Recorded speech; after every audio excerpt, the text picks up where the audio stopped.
اچھا، میری اس بات کو ذرا غور سے سنیے گا۔ یہ میں دو وظائف آپ کو آج بتا رہا ہوں۔ سورۃ النساء کی آیت نمبر 113 ہے، وَعَلَّمَكَ مَا لَمْ تَكُنْ تَعْلَمْ وَكَانَ فَضْلُ اللَّهِ عَلَيْكَ عَظِيمًا۔ یہ سورۃ النساء کی آیت نمبر 113 ہے۔ گھروں پہ جو بیٹھے ہوئے میرے بھائی بہن اگر قرآن کھول کر دیکھنا چاہیں، سورۃ النساء کی آیت نمبر 113، وَعَلَّمَكَ مَا لَمْ تَكُنْ تَعْلَمْ وَكَانَ فَضْلُ اللَّهِ عَلَيْكَ عَظِيمًا۔ جو اس کو اپنی زندگی کا حصہ بنائے گا، اگر آپ کا بچہ کند ذہن ہو یا آپ کا بچہ ابھی ایگزام دینے والا ہو، اس نے جانا ہو، تو اس آیت کو 121 دفعہ کسی بھی نماز کے بعد پڑھ کر پانی پر دم کر کے اس کو روزانہ پلائیں۔ انشاءاللہ اس کی برکت سے وہ عالم فاضل ہو جائے گا۔ اللہ رب العزت اپنے علم سے اس کو علم دیں گے، اپنے حلم سے اس کو حلم دیں گے۔ وَعَلَّمَكَ مَا لَمْ تَكُنْ تَعْلَمْ وَكَانَ فَضْلُ اللَّهِ عَلَيْكَ عَظِيمًا، سورۃ النساء کی آیت نمبر 113۔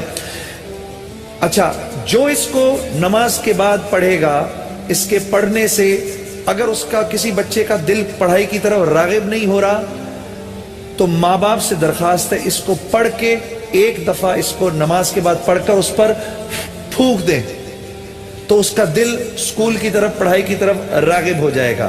اور اگر کن ذہن ہے اس کا ذہن کھلنا شروع ہو جائے گا۔ ہاں، اگر کسی کا حافظہ کمزور ہے، اس کو چیزیں بھول رہا ہے، نماز کے بعد، ہر نماز کے بعد، فرض نماز کے بعد ایک دفعہ پڑھ لے، وَعَلَّمَكَ مَا لَمْ تَكُنْ تَعْلَمْ وَكَانَ فَضْلُ اللَّهِ عَلَيْكَ عَظِيمًا۔ یہ سورۃ النساء کی آیت نمبر 13 ہے۔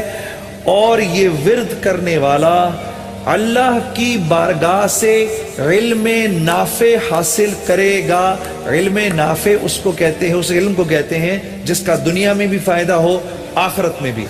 20ویں پارے کی ایک آیت ہے، أَمَّن يُجِيبُ الْمُضْطَرَّ اِذَا دَعَاهُ وَيَكْشِفُ السُّوءَ۔ یہ 20ویں پارے کے پہلے صفحے پہ ہے، یہ یاد رکھیے گا۔ پہلے صفحے پر جس کو قرآن پڑھنا آتا ہے اس کو بٹھائیں، اس سے پوچھیں وہ آیت کدھر ہے۔ شروع کے اندر ہی ہے، 4-5 سطروں کے بعد، أَمَّن يُجِيبُ الْمُضْطَرَّ اِذَا دَعَاهُ وَيَكْشِفُ السُّوءَ۔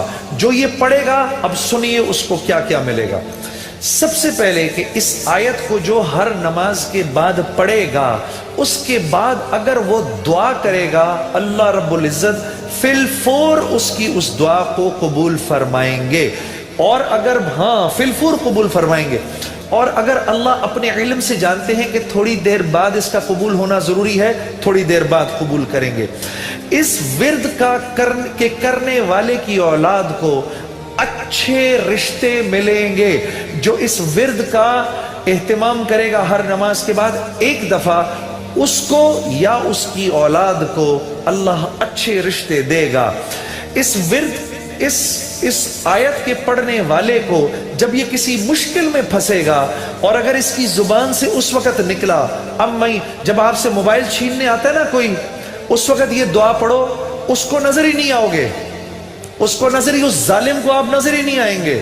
یہ میں آپ کو بتا رہا ہوں، میری گردن پکڑ لینا، اگر کسی کو دیکھو کہ موبائل چھیننے آ رہا ہے، یہ دعا پڑھو، أَمَّن يُجِيبُ الْمُضْطَرَّ اِذَا دَعَاهُ وَيَكْشِفُ السُّوءَ۔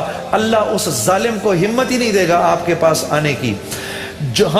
اور اگر کوئی غم مسلسل 6-7 دنوں سے آپ کی طرف متوجہ ہے، کوئی خوف یا کوئی غم آپ کی طرف متوجہ ہے، ماں باپ میں سے کسی کا انتقال، بھائی بہنوں میں سے کسی کا انتقال، اولاد کی طرف سے کوئی غم مل رہا ہے، اس کا ورد بڑھا دو۔ اول آخر 11 دفعہ درود شریف پڑھ کر اس کو 300 دفعہ دن میں پڑھو، اللہ اس غم اور خوف کو دور کر دے گا۔